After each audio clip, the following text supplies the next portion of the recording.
অসুস্থ বঙ্গ বিজেপির সভাপতি শ্রমিক ভট্টাচার্য আজ হাসপাতালে দেখতেই ছুটে যান কেন্দ্রীয় মন্ত্রী সুকান্ত মজুমদার।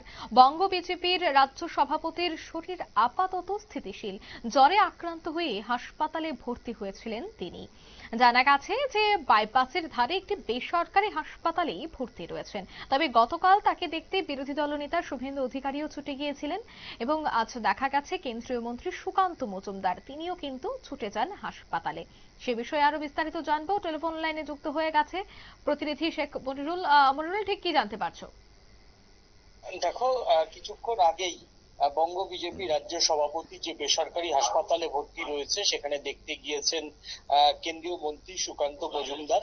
তার চিকিৎসকরা যেটা জানিয়েছেন যে তার কিছু শারীরিক পরীক্ষা নিরীক্ষা করা হয়ে গিয়েছে, সেই রিপোর্টগুলি আজকের মধ্যে চলে আসলেই আগামীকাল তাকে ছেড়ে দেওয়া হতে পারে বলে জানানো হয়েছে।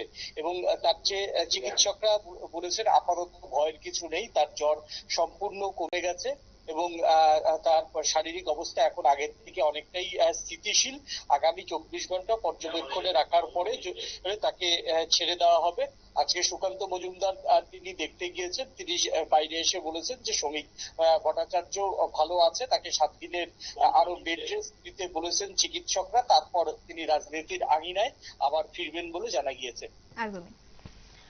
অর্থাৎ বিজেপি সূত্রে জানা গেছে যে গত কয়েকদিন নাকি জ্বর নিয়ে তিনি দলীয় কর্মসূচিতে যোগদান করছিলেন, ওষুধও খাচ্ছিলেন, তাতে জ্বর কমেনি। পরে সোমবার সকালে দুর্বলতা অনুভব করতে পারেন, তখনই কিন্তু বাইপাসের ধারে একটি বেসরকারি হাসপাতালে ভর্তি করানো হয়। বর্তমানে তিনি সুস্থ রয়েছেন। 24 ঘন্টা পর্যবেক্ষণের পর তাকে ছাড়া হতে পারে, তবে 7 দিন বেড রেস্ট, তারপরই আবারও সক্রিয়ভাবে রাজনীতির আঙিনায় দেখা যেতে পারে বঙ্গ বিজেপির সভাপতিকে। নিয়ে নিচ্ছি ছোট্ট একটি বিজ্ঞাপন বিরতি, সঙ্গে থাকুন।